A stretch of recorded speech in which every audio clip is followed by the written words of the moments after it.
Assalamualaikum warahmatullahi wabarakatuh.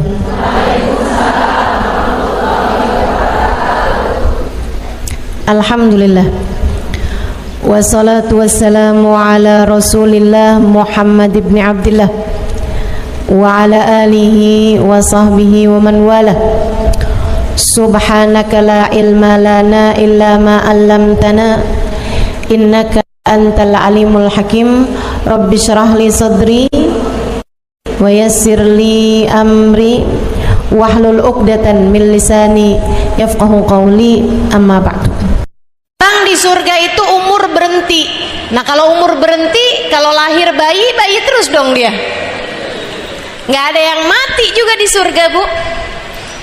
Jadi Nabi Adam dan Siti Hawa faham mereka berdua tidak tinggal untuk surga, tapi untuk bumi. Caranya turun ke bumi gimana nih? Mereka nggak tahu. Sampai si iblis bilang, Dam, lo tahu nggak, Dam, kenapa Allah larang lo deketin buah itu? Kenapa emang, iblis? Nabi Adam tahu semua yang diomongin iblis kebalikannya. Sebab Allah jadikan antara Nabi Adam sama iblis adalah aduun, adalah musuh satu bagi yang lain, gitu kan? Jadi Nabi Adam udah paham, nih musuh nih. Yang namanya musuh bersiasat, kalau ngomong kan kebalikannya. Katanya si iblis gini, kamu kalau makan tuh buah, kamu bakalan kekal di surga.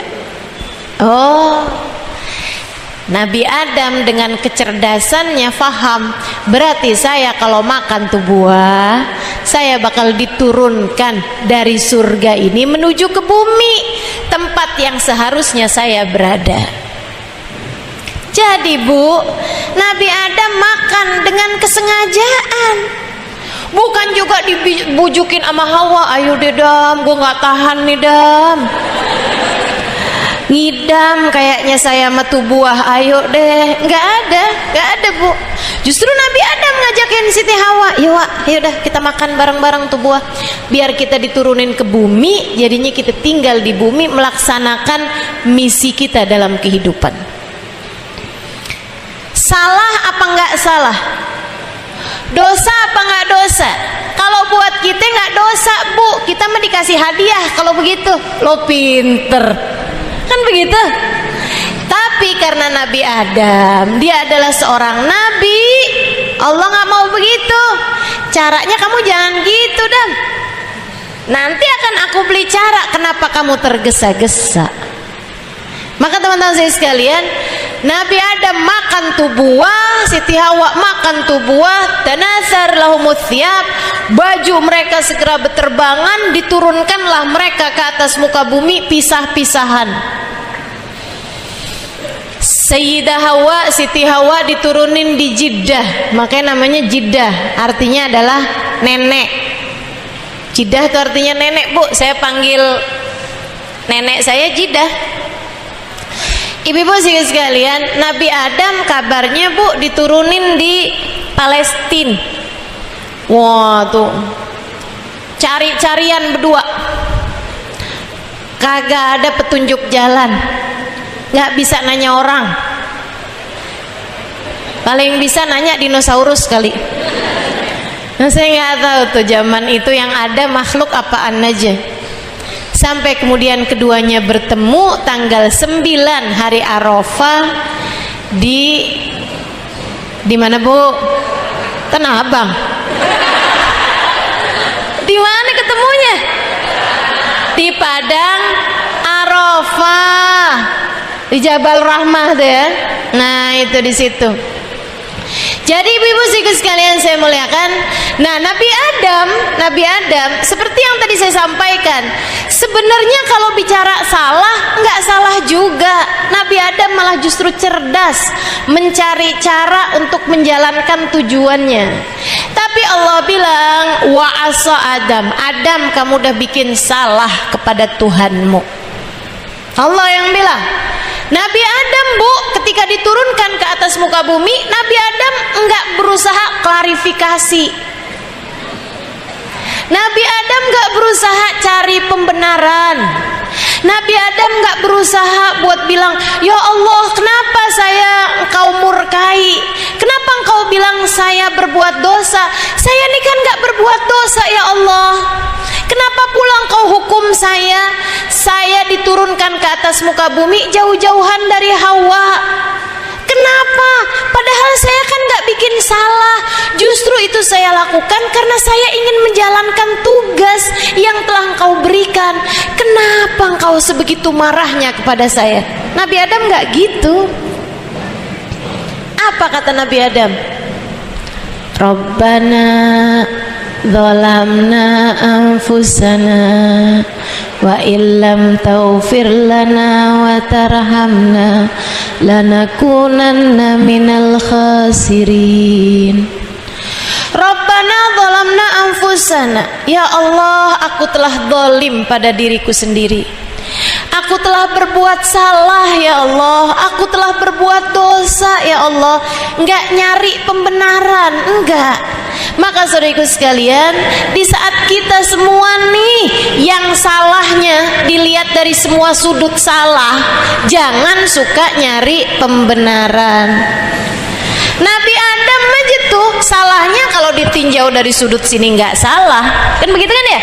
Segitunya aja ngakuin kok kalau beliau salah. Zalamna anfusana, ya Allah, aku telah berbuat salah. Wa illam taghfir lana, kalau Engkau tidak ampuni, wa tarhamna, kalau Engkau tidak sayangi, lanakunanna minal khasirin, hancur dah saya ya Allah, rugilah saya ya Allah, maka tolonglah ampuni saya. Jangan suka cari pembenaran. Dosa mah dosa aja. Kamu kok gitu sama suami, marah-marah mulu? Ya abisnya dia kayak begitu. Tuh namanya nyari pembenaran. Ayo,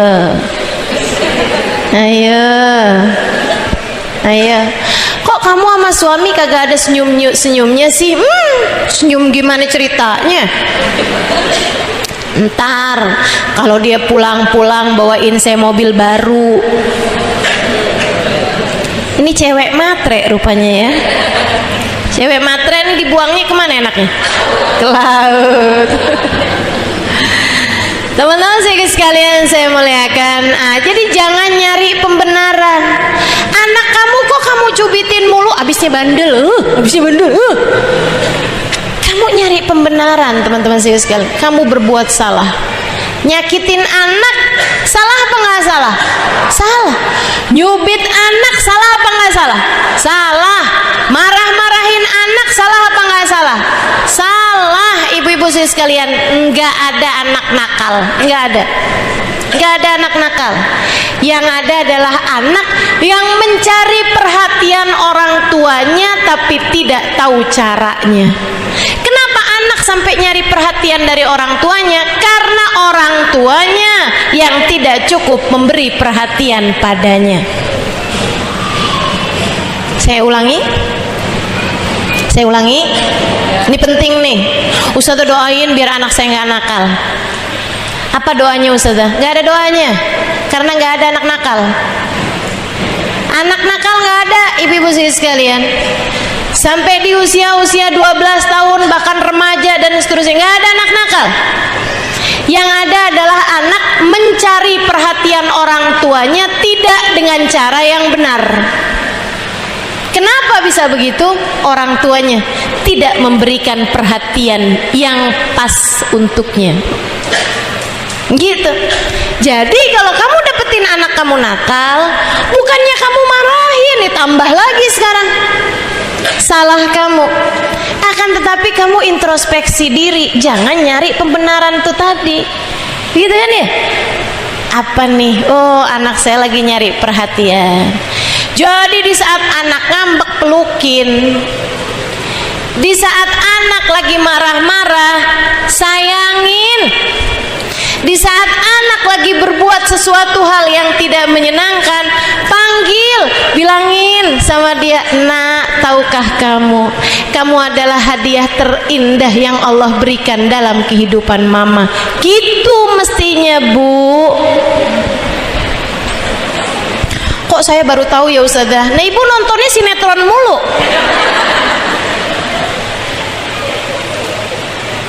Pelajari, itu ilmu. Kan begitu tuh.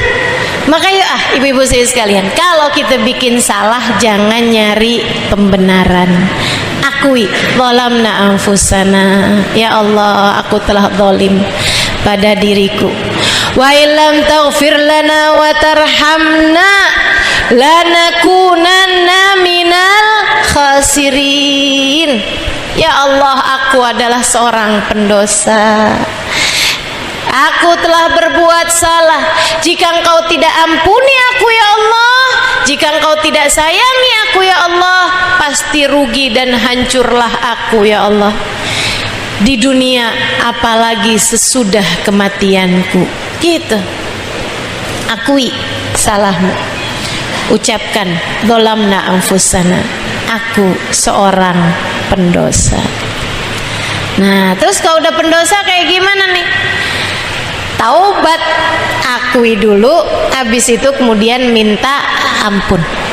Zalamna anfusana, itu dulu. Habis itu mintalah ampunan kepada Allah Subhanahu wa taala. Taubatlah kepada Allah. Apa sih taubat?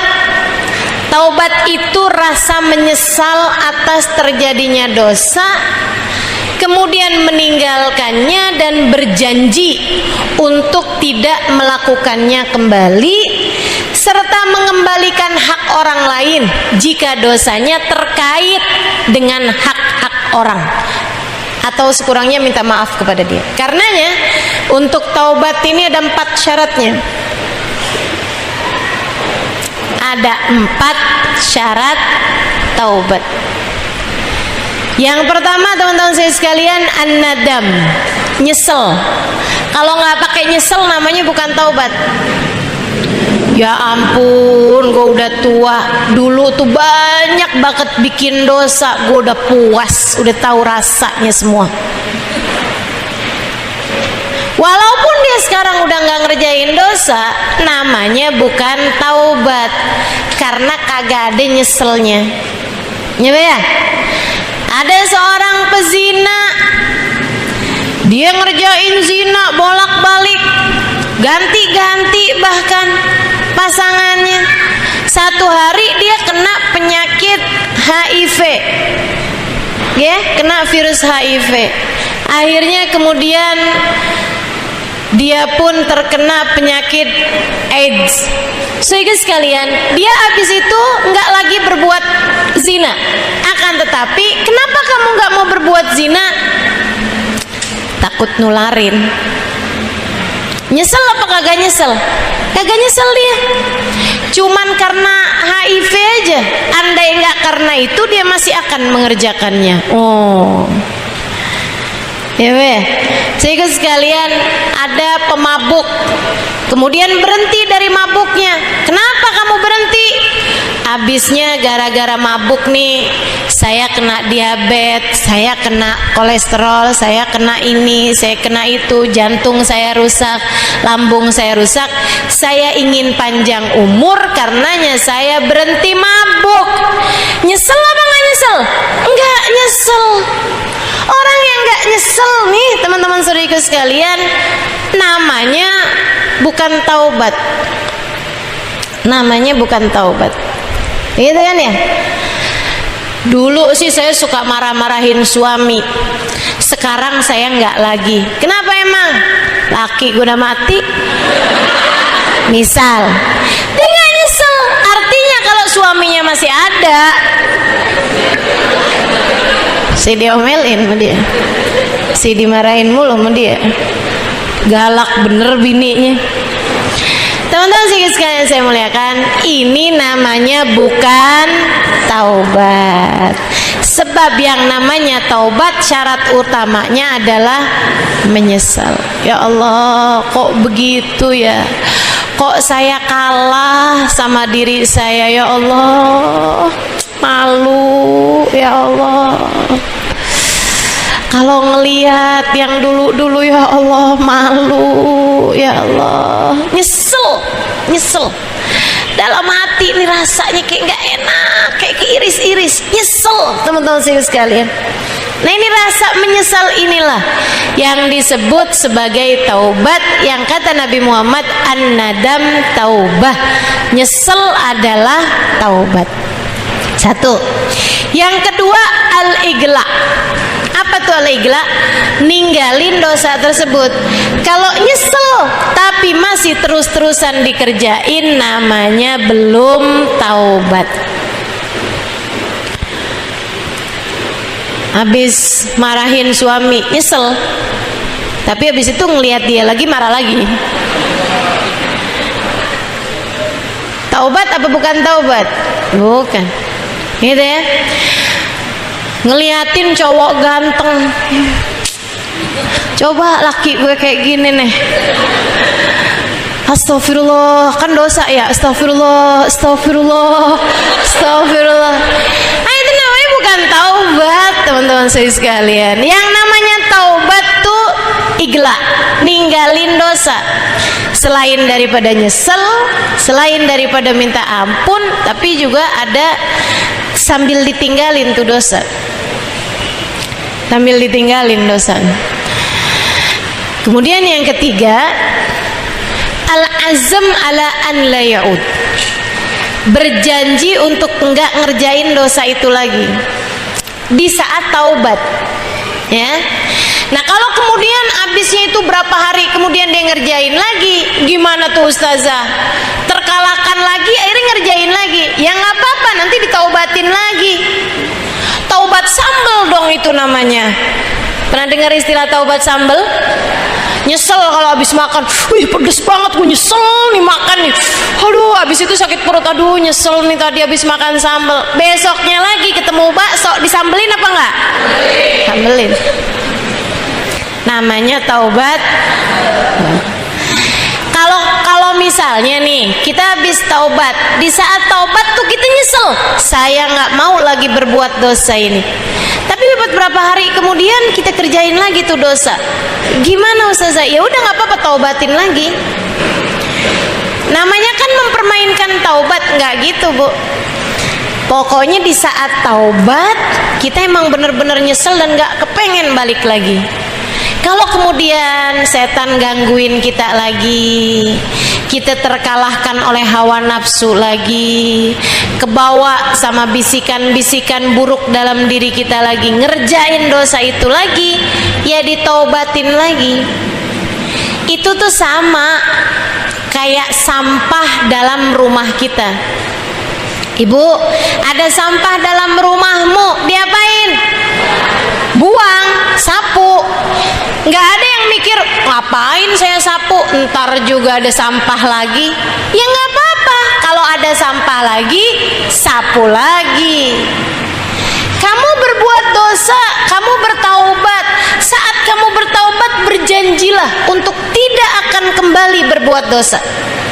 Yang itu kan gitu ya. Ya Allah, nggak akan lagi, saya nggak akan lagi nih ngomongin orang nih, saya nggak akan lagi fitnah orang nih, saya nggak akan lagi bohong nih, saya nggak akan lagi sampai saya ketinggalan sholat kayak begini, saya nggak akan lagi buka-buka aurat kayak begini, saya nggak akan lagi nih pegang-pegangan tangan sama yang bukan mahram saya nggak akan. Taubatin teman-teman saya sekalian, ditaubatin dan berjanji untuk nggak akan ngerjain lagi. Kalau kemudian berapa hari sesudahnya kamu kembali mengerjakan itu lagi, ya balik disapu lagi tuh. Tenang aja, ketika kamu berbuat dosa sesudah yang pertama kamu taubatin, kamu bikin dosa lagi, dosa yang lama nggak akan balik lagi. Karena yang udah ditaubatin udah kelar. Sama kayak sampah di rumahmu udah kamu bersihin, gitu ya. Ada sampah lagi, apakah dengan ada sampah lagi ya sampah-sampah yang kemarin balik lagi? Kan enggak. tentu jauh lebih mudah mentaubatin dosa yang sedikit dibandingkan dengan dosa yang banyak. Ini harus disampaikan, harus saya sampaikan agar jangan sampai setan mengelabuhimu dengan berkata, percuma kamu tobat, ntar kamu kerjain lagi. Setan soalnya suka gitu. Allah, sok-sokan lo kayak solehah, main taubatin dosa, besok juga kamu kerjain lagi. Katanya siapa? Katanya setan. Bilang sama setan, ku taubatin dosa yang sekarang, kalau kemudian saya besok kerjain dosa lagi, terkalahkan oleh hawa nafsu, saya akan kembali mentaubatinya lagi. Lagi pula siapa yang pasti bahwa besok atau lusa kita akan ngerjain dosa lagi? Siapa tahu habis itu kita meninggal? Kita nggak pernah tahu, teman-teman saya sekalian. Habis itu kita mati. Alhamdulillah, dosanya udah kita taubati, dosanya udah Allah bersihkan. Alhamdulillah. Kan begitu ya? Jadi ada 4 persyaratannya. Itu yang nomor 3. Yang nomor terakhir, persyaratan taubat. Sehingga sekalian, pertama tadi apa? Menyesal. Yang kedua, meninggalkan perbuatan dosa. Yang ketiga, berjanji untuk tidak melakukannya lagi. Yang keempat nih Bu, kalau terkait sama urusan orang, kita mesti balikin hak orang tersebut atau kita minta maaf sama dia. Kita fitnah dia, kita bohongin dia, minta maaf. Kita ambil duit di sakunya, suami nih ceritanya, ya, minta maaf apa nggak minta maaf? Minta maaf. Gimana Ustazah, udah terlanjur, kalau saya omongin nanti dia malah minta balikin. Padahal kalau minta dibalikin saya nggak bisa balikin. Gimana ya Ustazah? Itu yang pinter-pinter minta maafnya. Bang, gimana kalau kita buat kesepakatan?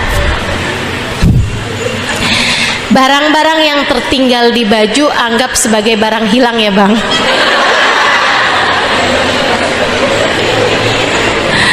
Gitu ya.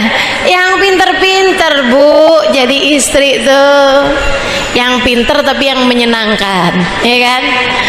Ya Sayyidah Aisyah, istri yang menyenangkan. Kita belajar buat jadi istri yang kayak begitu, insya. Ibu-ibu sekalian saya muliakan.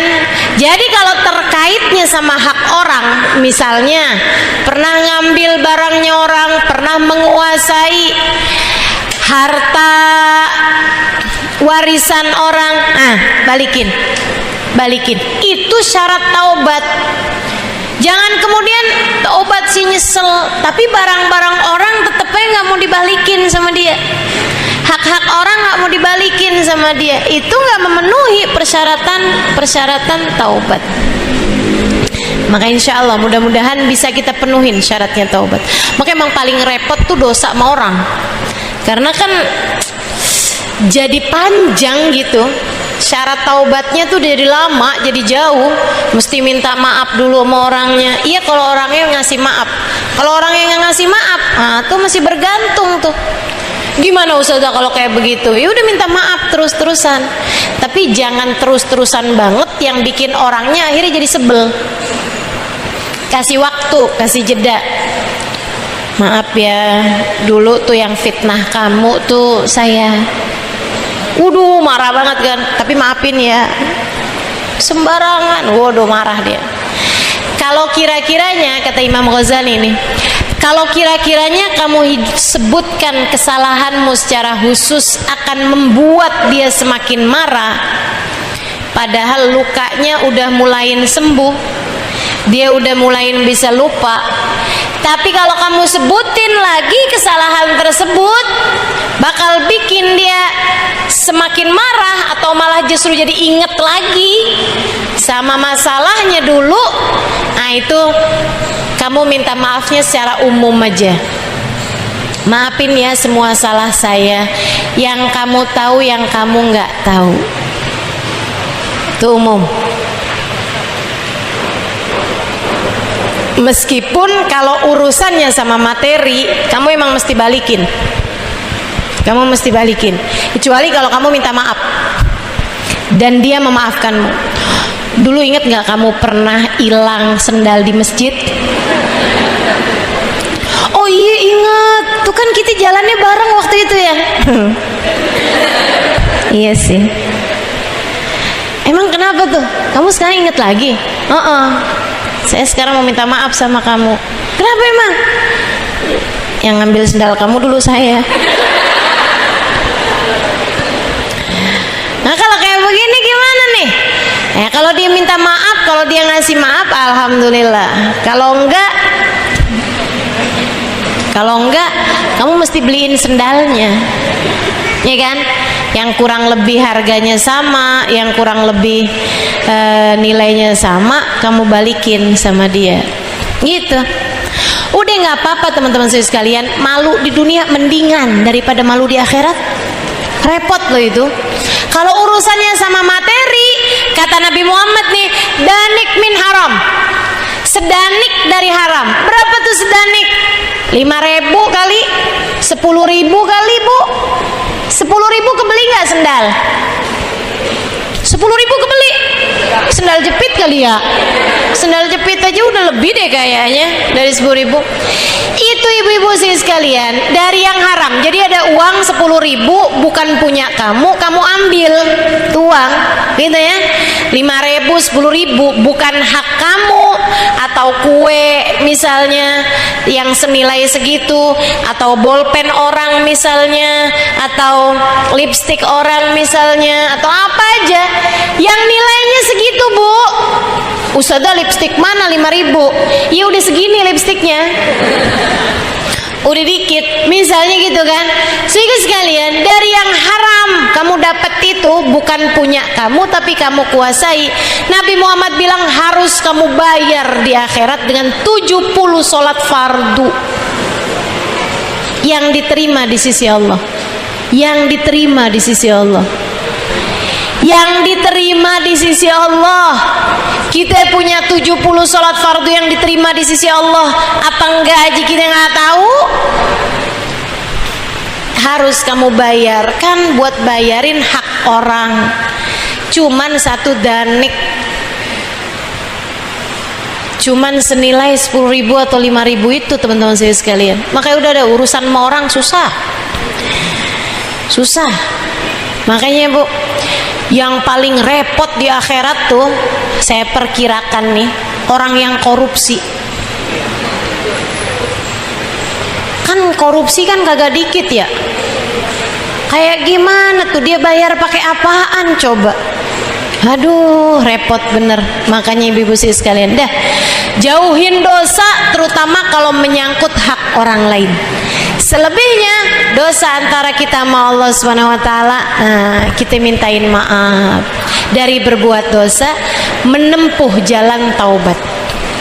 Sekarang pembahasan terakhir, saya mau ngasih tahu sama ibu-ibu tips meninggalkan dosa. Kalau suka ada nih di antara kita nih ya Allah, gimana caranya ninggalin dosa? Buat adik-adik misalnya gini, pacaran nih ustazah, dosa saya tuh udah suka taubat loh ustazah kalau lagi jauh, tapi begitu ketemu ya nggak kuat. Kalau udah ketemu udah deh tuh, apalagi kalau saya bilang kita putus ya, dia bilang jadi kita putus nih, kamu nggak nyesel? Oh jangan. Ada tuh yang suka gitu. Ya Allah, ya Allah. Sehingga sekalian saya muliakan, ada dosa-dosa yang selama ini tuh kita kerjain, kita tahu bahwa itu dosa, kita pengen ninggalin, tapi nggak kuat, susah gitu. Nah, masing-masing dari kita tahu deh tuh apa dosanya. Kan gitu. Gimana sih Ustazah caranya nih buat tinggalin dosa? Nih saya rangkumin. Teman-teman saya sekalian, ada berapa poin tuh tadi tuh. Nah ya, cara ninggalin dosa 8. Banyak bener ya, banyak bener. Yang pertama taubat, kan tadi udah kita bahas. Nyesel Gimana caranya biar nyesel? Saya kok nggak nyesel ya Ustazah? Caranya dengan memikirkan akibat dari dosa. Tahukah kamu, semua keburukan, semua penderitaan di dunia sebelum akhirat selalu berasal dari dosa. Semua yang gak enak datang dalam hidupmu, ya, ini disebabkan perbuatan dosamu. Kata Allah, ma asabatkum min musibah illa fa bima kasabat aidikum. Tidaklah menimpa kepada kalian satu musibah melainkan disebabkan perbuatan dosa kalian sendiri. Ustazah, anak saya kok susah banget ya, nggak mau dengar ucapan saya. Pasti karena dosa kamu. Ustazah, kok ini rezeki seret banget ya. Taubatin, ada dosa kamu tuh. Saya kok suami nggak sayang ya sama saya, hatinya tuh kayak bercabang kemana-mana, nggak bisa sayang gitu sama saya. Pasti karena dosa kamu. Tuh teman-teman saya sekalian. Atau bahkan saya kenapa nggak bisa cinta sama suami saya? Pasti karena dosa kamu. Beneran Ustazah, beneran. Teman-teman saya sekalian, ada seorang laki-laki ngadu sama gurunya, Syekh, kenapa saya tidak bisa mencintai istri saya seperti dulu lagi? Saya punya istri, saya udah kawin sekarang 10 tahun, tapi saya ngeliatin dia tuh, saya nggak kayak yang dulu gitu. Ustadz, kenapa saya ngeliat istri saya sekarang nggak seperti saya melihatnya yang dulu? Yang dulu ya ampun, dah kayaknya nggak ketemu sama dia sehari rasanya kayak setahun. Sekarang waktu pengantin baru tuh, ya Allah, rasanya tuh kayak saya nggak sanggup hidup tanpa dia gitu. Sekarang kayaknya kenapa mesti ada dia sih dalam hidup saya. Dulu saya lihat nggak ada perempuan lebih menarik daripada dia. Sekarang saya lihat semua perempuan menarik kecuali dia. Kesian nih kan? Kesian nih. Kesian banget nih. Siapa yang kesian? Dua-duanya. Istrinya kesian, suami juga kesian loh ini. Karena kan dia nggak sayang, nggak cinta sama istrinya, padahal kan tiap hari ketemu sama istrinya ya. Kan kesian, penderitaan buat dia. Ketemu sama orang yang dia nggak cinta gitu, tiap hari pula. Jadi gurunya kemudian nanya, oh, emang istri kamu sekarang kayak gimana? Ya kayak dia. Nggak, maksud saya apa jadi nggak cakep gitu? Karena mungkin udah lama nikah. Enggak sih, istri saya cantik kok, tetep aja kayak dulu. Mungkin sekarang ukuran badannya berubah. Dulunya M, sekarang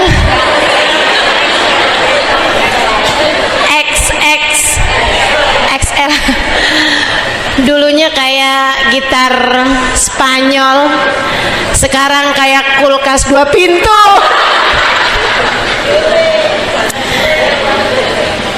Katanya dia, enggak Ustadz, sama tetap. Istri saya orangnya memang jaga penampilan juga gitu, jadi sama aja kayak dulu orangnya. Mungkin istri kamu sekarang nggak dandan kok, tetap aja kayak dulu. Mungkin istri kamu orangnya akhlaknya kurang baik sama kamu, suka ngomel-ngomel. Lama-lama kan kalau sering diomelin nggak cinta juga, Bu. Sesayang-sayangnya orang sama kamu, kalau kamu omelin terus-terusan, hilang cintanya.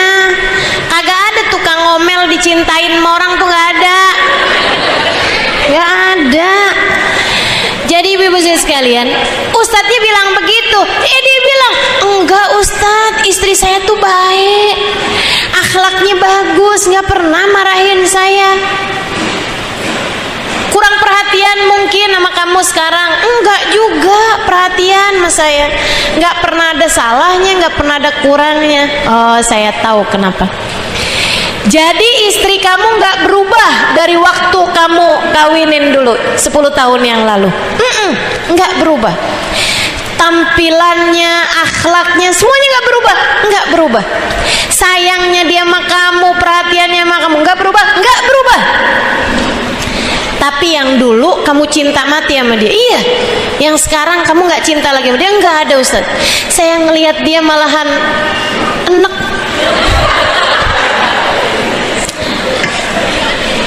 Baik, saya tanya, tolong jawab jujur. Kata Ustadz nih, iya Ustadz, saya akan coba jujur. Apakah kamu seneng nonton?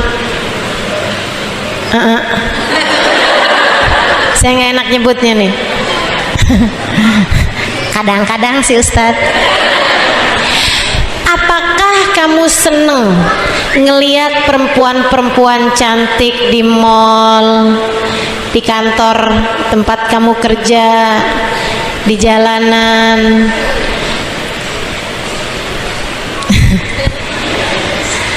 Terutama kalau dia pakai pakaian-pakaian yang seksi. Ustadz, kau tahu Ustadz?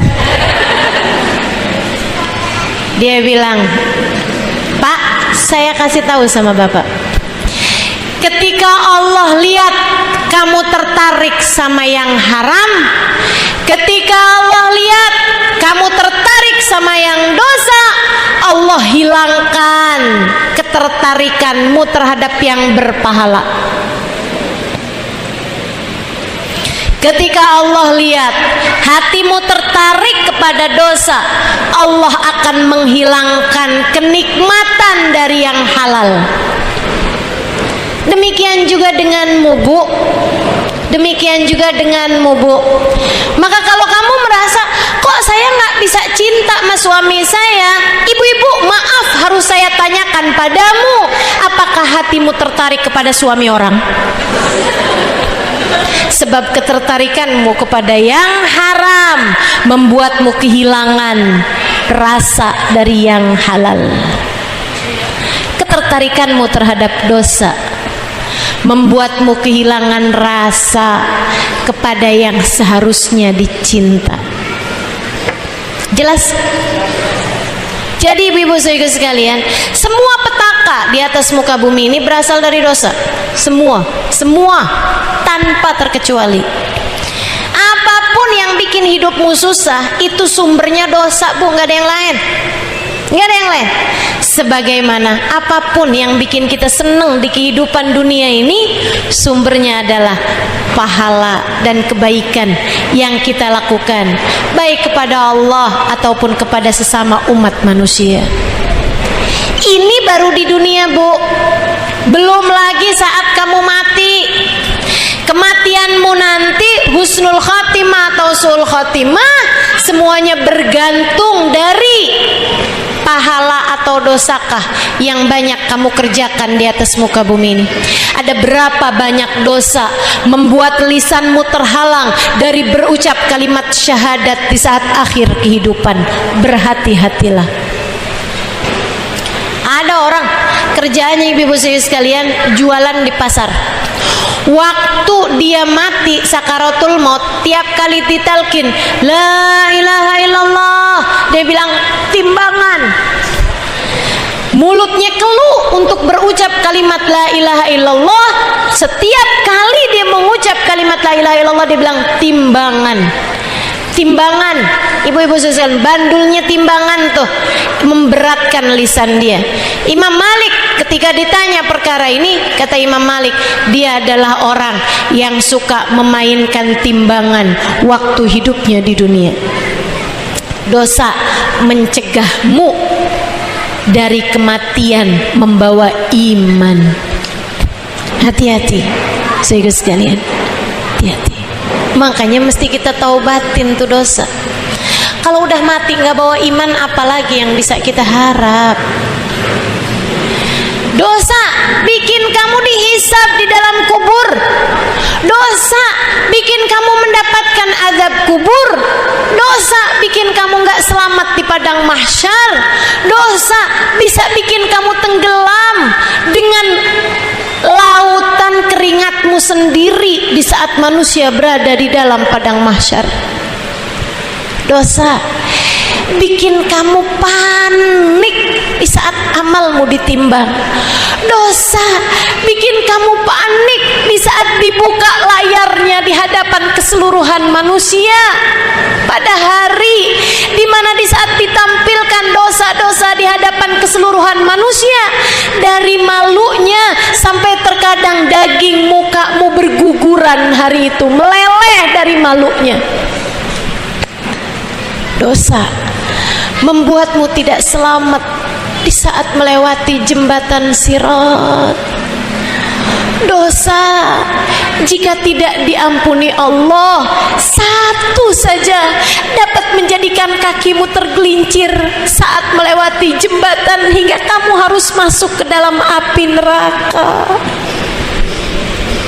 Dosa membawa petaka dari dunia sampai nanti di akhirat, teman-teman. Karenanya perlu kita taubati dosa-dosa kita. Berjanjilah untuk tidak kembali melakukan dosa tersebut. Berjanjilah tidak ada yang membuat hina hidup kita kecuali dosa yang sudah kita perbuat. Itu satu tips meninggalkan dosa. Satu, taubatlah, nyesel atas dosa, karena jika kamu tidak taubat, dosa akan membawa petaka demi petaka dunia sebelum kelak di akhirat. Yang kedua, kamu mesti percaya bahwa kamu bisa ninggalin dosa. Jangan kemudian percuma, saya tobat juga percuma, ntar saya balik lagi tuh ngerjain dosa tuh. Jangan, teman-teman saya sekalian, percayalah. Jangan percaya sama diri kamu, tapi percaya bahwa Allah akan menjagamu. Jangan percayanya sama diri, percayanya sama Allah. Kalau sama diri kita, emang bu, nih bandel diri nih, bandel nih diri nih, jangan percaya. Saya taubat, dirinya bilang, alah lo juga palingan ngerjain lagi. Enggak, saya akan kuat hati. Ya, liatin aja, besok-besok kamu ngerjain lagi. Karena kamu percayanya sama diri. Tapi kalau kamu percayanya sama Allah, kamu bilang, ya Allah, saya nggak percaya sama diri saya. Nih saya taubat nih dari dosa ini nih ya Allah. Saya nggak mau lagi ketemu sama dia. Nanti saya pacaran lagi nih ya Allah. Saya nggak mau lagi ya Allah. Saya nggak mau. Tolongin saya ya Allah. Berikan kekuatan hati saya untuk bisa menghindari dosa ini ya Allah. Tolong saya ya Allah. Nangis kamu minta kepada Allah Subhanahu wa taala. Allah ijabah, teman-teman saya sekalian. Allah ijabah. Tahu-tahu semua Allah dihindarin. Tuh orangnya tahu-tahu pindah kemana. Tuh cowoknya tiba-tiba dianya sendiri yang mutusin kamu. Nah kalau dia yang mutusin nih, hati kadang suka nggak terima juga, sembarangan. Kenapa dia yang mutusin ya? Padahal emang kamu juga emang mau putus gitu kan, takut mendosa. Tapi dengan dia yang mutusin, padahal itu kan pertolongan dari Allah. Kamu malah mau bilang, liatin ya, gue cari yang lebih cakep daripada dia. Lah, dari dosa pindah ke dosa. Nah tuh, teman-teman saya sekalian, dibantu sama Allah Subhanahu wa taala. Minta sama Allah, minta sama Allah, minta sama Allah. Percayalah bahwa Allah bisa menghindarkanmu dari dosa, teman-teman saya sekalian. Itu yang kedua. Kemudian yang ketiga, ada berapa semuanya? Banyak banget ya. Yang ketiga, hindari kesempatannya. Nah nih, yang pertama kamu taubatin, ingetin akibat dari dosa. Yang keduanya tadi, percaya bahwa Allah akan bisa menjagamu sehingga tidak lagi berbuat dosa. Kemudian yang ketiga, hindari kesempatannya. Hindari kesempatannya. Dia ngajakin ketemuan, jangan. Kamu tahu, nih saya kalau ketemu sama dia nih, saya bakalan nih fitnah orang, ngomongin orang nih, pasti. Ya udah, kalau dia lagi ngajak ketemuan, kamu jangan mau. Temen-temen yang membawa kamu kepada perbuatan dosa, hindarin, saudara sekalian, hindari. Ustazah, yang bikin saya bikin dosa nih suami, kan kita nggak bisa hindarin dia. hindari pemicunya. Saya Ustazah tiap ketemu suami saya marah sama dia. Saya marah pokoknya. Pasti kita berantem nih Ustazah tiap ketemu. Ya udah kalau gitu hindari. Bukan hindari ketemunya, hindari pemicunya. Jauhin tuh dari wajan-wajan, piring-piring, apalagi pisau-pisau. Hindari, maksudnya yang memicu kamu buat marah. Tiap kali suami kamu ngomong apaan, apa nih yang bikin micu? Tiap kali kamu ngomongin masalah apa, ini nih yang bisa bikin marah. Hindarin. Hindari percakapan-percakapan dengan suamimu yang membuat kamu marah, bertengkar sama dia gitu. Hindari pemicunya, hindari kesempatannya. Tapi udah datang sendiri tuh Ustazah, gimana tuh? Misalnya ya kalau urusannya memarah, teman-teman saya sekalian, begitu kamu marah, pamitan ke kamar mandi. Kenapa gitu? Karena kata Nabi Muhammad, marah tuh dari setan. Setan tuh dibuat dari api, api padamnya dari air. Maka apabila kamu marah, pergilah wudu. Kata Nabi gitu. Jadi kalau pas kamu ketemu lagi sama suami kamu dan kamu datang marahnya, habis dari mana loh? Ketemu sama cewek itu lagi ya? Wah tuh, kalau udah kayak begitu, suami kamu juga, kamu tuh ya bawaan curiga aja, misalnya begitu kan? Ah, ini udah ada pemantik-pemantiknya nih, buruan pergi kamar mandi teman-teman saya sekalian. Mandi, wudu. Emang kalau wudu nggak mempan, mandi aja dulu. Kalau mandi nggak mempan juga, berendam. Berendam di mana Ustazah? Berendam kayak di baskom apa gitu. Pokoknya berendam aja dulu gitu. Itu ngademin, teman-teman saya sekalian, ngademin. Air tuh emang ngademin, ya. Ada berendam aja dulu, habis itu wudu lagi, kuliah keluar. Nah, lebih adem sekarang. Cobain. Ini ilmu nih, nggak jadi apa-apa kalau kamu nggak amalin. Maka belajar buat diamalin, insya. Termasuk marah sama anak. Begitu mau marah, bentar ya nak ya, mama kamar mandi dulu ya. Gitu. Cobain. Ustazah kok yakin banget? Saya udah nyoba. Dan gak ada yang lebih saya percaya daripada ucapan baginda Nabi Muhammad SAW. Nabi udah bilang kayak begitu, jadi saya coba. Dan ternyata bener ya Allah. Emang gak ada yang lebih sayang sama kita daripada Nabi Muhammad. Makanya udah ngajarin tuh yang paling tepat. Jadi yang nomor 3, hindari kesempatannya. Yang nomor 4, teman-teman saya sekalian, jauhi pergaulan dan lingkungannya. Apapun itu. Saya kalau kumpulnya sama dia nih, udah nih balik lagi nih saya nih, dugem ngerokok sampai ke alkohol misalnya.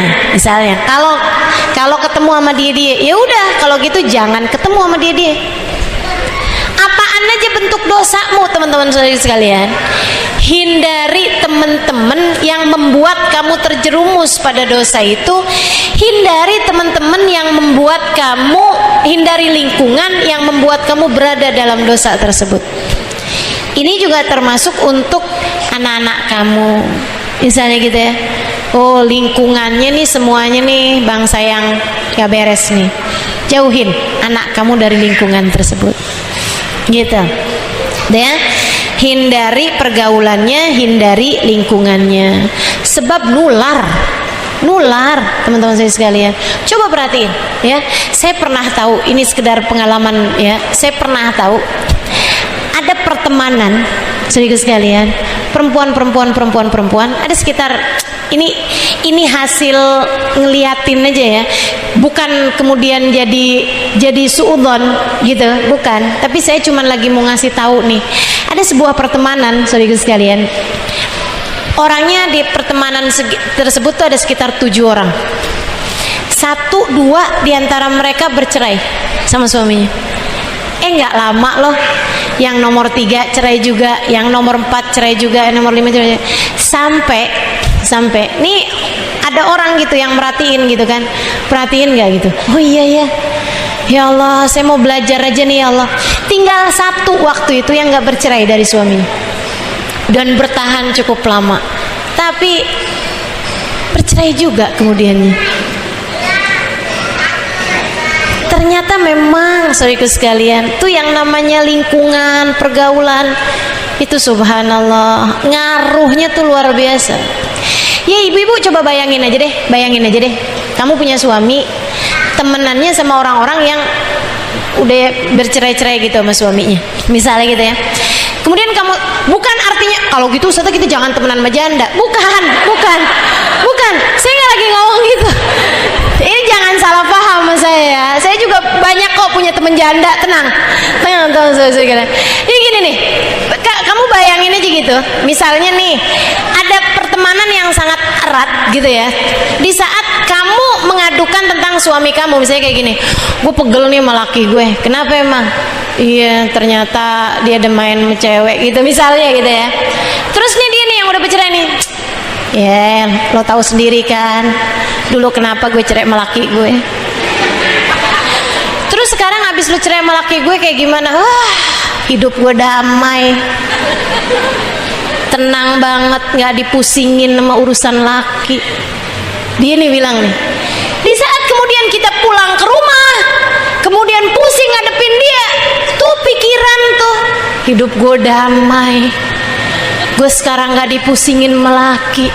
Kayaknya yang hidup gue pengen damai, hidup gue pengen gak dipusingin sama urusan laki gitu dah tuh. Balik nih pikiran nih tuh kayak gitu. Tapi kalau kamu di saat kamu punya temen-temen yang di saat kamu lagi ngadu sama dia nih, saya pusing dah urusan sama suami saya. Kenapa emang? Suami saya nih ada urusan sama cewek. Semua rumah tangga kayak begitu, pasti ada aja nih orang ketiga keempat mang suka dateng nih, penyakit nih dia nih. Emang pasti semua rumah tangga mah kayak gitu. Bertahan, jangan mau kamu serahkan suami kamu yang sebenarnya orang baik itu, kamu kemudian bersaing, kamu kemudian kasihin sama saingan kamu itu. Jangan. Ayo, kamu kuat, kamu adalah seorang perempuan hebat. Suamimu adalah surga, jalan surga bagimu. Ingat itu, kata Nabi begitu, yang kita dengar dari kajian ustazah waktu itu. Suamimu jalan surga bagimu, kata ustazah kayak gitu. Udah, surga emang berat, kata ustazah kan gitu. Hadiahnya surga nih, surga berat, jadi kerjaannya juga berat. Kalau ringan kerjaannya, hadiahnya kipas angin. Ayo dulu sekarang, kamu harus bertahan teman, bertahan. Saya bantuin doa. Kan gitu, enak. Begitu kita pulang ngadepin suami kita, suamimu jalan surga bagimu. Terngiang-ngiang nih ucapan teman. Makanya teman-teman saya sekalian, jangan biarkan setan masuk lewat diri orang-orang di sekitarmu. Milikilah pergaulan yang baik, milikilah lingkungan yang sehat. Insya Allah. Yang berikutnya, nomor berapa? 5. Milikilah kontrol diri. Milikilah kontrol diri teman-teman saya sekalian. Milikilah riyadhatun nafas kalau dalam bahasa Arab, ya. Kontrol diri.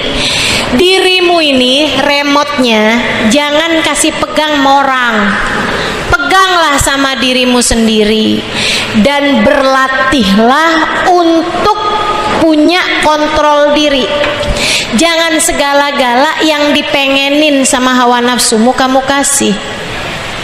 Ini lagi hadir ngaji kayak begini, dirinya ngajakin, udah deh berat, mendingan tidur aja yuk, jangan diikutin. Ya udah berat-berat didengerin, kan gitu dah. Ringan kok, apanya yang berat? Ustazah Lima kan bahasanya ringan. Dengerin, bujukin hawa nafsu untuk ngerjain apa yang dia beratin. Kalau kamu terbiasa melakukan itu, misalnya gitu ya, nih enak nih kayaknya, makan bakso jangan. Sekarang waktunya makan siang, mendingan makan siang yang sehat. Kan gitu. Miliki kontrol, teman-teman saya sekalian, miliki kontrol. Ini siang-siang kayak begini nih, es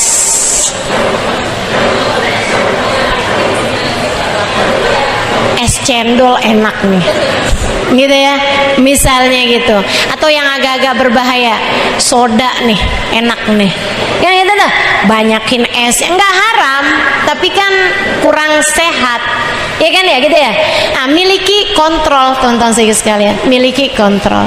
Waktunya buka puasa, ini kalau kamu nggak milikin kontrolnya, ayo tuh pedes-pedes kamu makan, panas-panas kamu makan, es-es kamu makan, waduh, akhirnya yang terjadi apa? Sakit badan kamu teman-teman sekalian. Miliki kontrol, jangan pernah biarkan remote hidupmu dikuasai sama hawa nafsumu. Milikilah kontrol. Pagi hari ini mau pengajian atau arisan ya, mau pengajian atau shopping di mall ya, pengajian, kan begitu. Miliki kontrol terhadap diri sendiri. Apa yang kamu inginkan nggak selalu kamu beri. Jangan kasih semua yang dipengenin sama hawa nafsumu, dan hindari apa yang sebaiknya tidak kamu lakukan. Jangan biarkan kontrol dirimu dipegang sama hawa nafsu. Latih dari yang kecil-kecil teman-teman saya sekalian. Latih dengan puasa makan, puasa kurangi tidur, puasa ngomong, gitu ya. Semakin banyak kamu latihan. Ini saya kalau biarin mulut saya nih ngomong nih macem-macem nih yang diomongin, jadi kontrol gitu. Nah itu ya, itu yang nomor 5. Yang nomor 6, bangun kebiasaan baik. Bangunlah kebiasaan yang baik. Misalnya dulu belum kebiasaan bangun sebelum subuh. Nah sekarang cobain, bangun kebiasaan bangun sebelum subuh.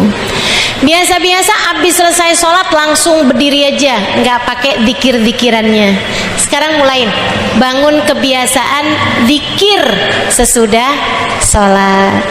Misalnya gitu ya. Dulu nggak punya kebiasaan sholat duha di pagi hari. Ayo bangun kebiasaan sholat duha di pagi hari.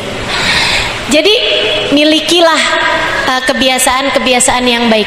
Nanti itu teman-teman sekalian, kalau kamu terbiasa membangun kebiasaan yang baik, kebiasaan yang buruk dengan sendirinya akan hilang. Gitu. Jadi kalau kamu punya kebiasaan-kebiasaan yang baik, lama-lama akan terhindar dari perbuatan-perbuatan dosa yang menjadi cara kita tadi nih ya, tips meninggalkan perbuatan dosa. Yang ketujuh, saudara sekalian, ini juga ampuh banget. Tiap kali bikin dosa istighfarin. Jangan satu kali, jangan 2 kali, tapi di bilangan atau di waktu yang bikin kamu jadi terhindar dari berbuat dosa. Misalnya, mastiin diri, tiap kali saya berbuat dosa, ya, tiap kali saya berbuat dosa, saya akan istighfar 100 kali. Misal kayak begitu. Jadi habis, ya ampun bikin dosa lagi nih, ya Allah kok nontonnya nggak bener ya. Misal duduk, astagfirullah 100 kali. Misal gitu. Saya nyebut 100 kali itu nggak harus ya, terserah kamu mau berapa gitu. Tapi maksud saya jangan di bilangan yang sedikit, karena tetap aja tuh nanti kebiasaannya ringan. Kebiasaan buruk kamu ngerjain dosa tuh tetap ringan. Tapi dengan kamu kasih bilangannya 100 kali, itu kan akan jadi bikin hawa nafsu kamu tuh nggak tuman gitu. Sehingga sekalian, ini kan kita bikin dosa nih tuman nggak? Kebiasaan gitu. Nah kalau udah kebiasaan, kan dia jadi enak aja ngerjainnya. Dengan setiap kali kamu bikin dosa, kamu susuli dengan istighfar, nanti kamu jadinya nggak tuman, nggak kebiasaan, nggak jadi dosa tersebut sebagai sebuah kebiasaan. Misalnya nggak sampai 100 sih, tapi misalnya 5 menit Kamu istighfar, baca Allahumma anta rabbi la ilaha illa anta khalaqtani wa ana abduka wa ana ala ahdika wa abdika mastata'tu abu laka bi ni'matika alayya wa abu bidambi faghfirli fa innahu la yaghfiru dzunuba illa anta. Atau la ilaha illa anta subhanaka inni kuntu minadh dhalimin. Atau Rabbana zalamna anfusana wa illam taghfir lana wa tarhamna lanakunanna minal khasirin. Tiap kali kamu habis bikin dosa, nggak usah ditunda-tunda, langsung istighfar. Segitu banyaknya. Tiap kali kamu habis marahin suami misalnya, habis berantem, habis bertengkar sama suami, duduk istighfar. Nanti lama-lama berkurang sampai jadi habis. Cobain deh teman-teman. Tiap kali kamu habis jewer anak, pukul anak, ya Allah ustazah, asli saya nyesel ustazah. Ada. Bukan hanya nyesel doang. Tiap kali kamu habis ngerjainnya, duduk. Allahumma anta rabbi la ilaha illa anta khalaqtani. Atau Rabbana zalamna anfusana wa illam taghfir lana wa tarhamna lanakunanna minal khasirin. Rabbana zalamna anfusana, saya udah bikin dosa nih ya Allah. Illam taghfir lana wa tarhamna, kalau Kau enggak ampuni, kalau Kau enggak sayangi saya, lanakunanna minal khasirin, pasti rugi saya, pasti hancur saya. Allah, kok saya jadi ibu kayak begini banget sama anak saya. Rabbana zalamna anfusana, terus kayak begitu. Tiap habis ngerjain 5 menit kamu duduk istighfar, nanti lama-lama akan berkurang sampai jadi habis. Insya. Dan yang terakhir, saudara sekalian saya muliakan, berdoalah dan beristighfarlah tiap pagi, minta agar dijagain sepanjang hari sampai malam dari berbuat dosa. Saya ajarin sebagai bagian terakhir dari kajian ini yang diajarin sama Nabi Muhammad kepada Sayyidah Fatimah Zahra putrinya. Bacain ini kalau dibaca tiap pagi 19 kali. Jangan tanya kenapa 19 kali sih ustazah. Nah, ada diajarinnya segitu. Diajarinnya segitu. Siapa yang ngajarin? Nabi Muhammad. Kepada siapa? Putrinya Fatimah. Dan beliau Sayyidah Fatimah mengajarkannya kepada segenap umat. Siapa yang melakukan ini, bacaan ini tiap pagi 19 kali, dihindarkan sepanjang hari tersebut dari perbuatan dosa yang ingin dia hindari selama ini. Dikasih kekuatan kamu untuk menghindarinya. Apa bacaannya? Ya Hayy ya Qayyum birahmatika astaghith wa min adzabika astajir aslih li sya'ni kullah wa la takilni ila nafsi wa la ila ahadin min khalqika tarfata ain. 19 kali baca itu. Ya Hayyu ya Qayyum birahmatika astaghith wa min adzabika astajir aslih li sya'ni kullah wa la takilni ila nafsi wa la ila ahadin min khalqika tarfata ain. Panjangnya ustazah. Gimana cara saya ngajarinnya? Tulis saya share di mana? Di IG. Semuanya jamaah Instagramia atau jamaah Facebookia? Dua-duanya. Oke, baik. Ya, saya tulis di IG juga, saya tulis di Instagram juga ya. Ya Hayy ya Qayyum birahmatika astaghith wa min adzabika astajir aslih li sya'ni kullah wa la takilni ila nafsi wa la ila ahadin min khalqika tarfata. Ini yang kesian ibu-ibu yang udah tua-tua nih. Instagram belinya di mana? Katanya gitu. Tanya sama anaknya.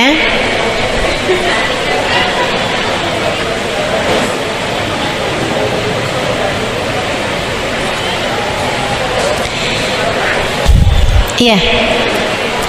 Jadi teman-teman saya sekalian, saya akan tuliskan di situ, atau bagi teman-teman yang punya alat rekam, silahkan rekam suara saya. Jadi teman-teman bisa sambil dengerin, bisa sambil bacanya nanti ya. Udah siap? Belum.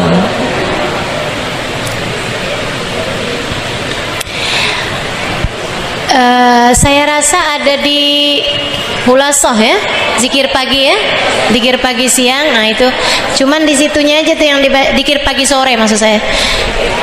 Di Al-Wirdul Latif ya, ada ya. Coba nanti bisa dirujuk juga bagi yang punya catatannya. Nah, saya akan bacakan sekarang. Ayo tekan tuh bagi yang sedang rekam. Bismillahirrahmanirrahim.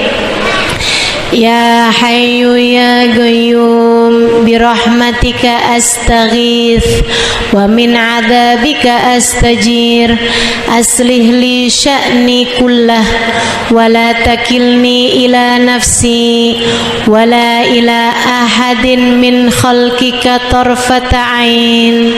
Ya Hayyu Ya Qayyum birahmatika astaghith wa min adzabika astajir aslih li sya'ni kullah wa la takilni ila nafsi wa la ila ahadin min khalqika tarfata ain. Nah tuh ya, artinya apa tuh? Ya Hayyu Ya Qayyum, wahai zat yang maha hidup, wahai zat yang maha kuat, aslih li sya'ni kullah, tolong benerin diri saya semuanya, seutuhnya, benerin semuanya ya Allah.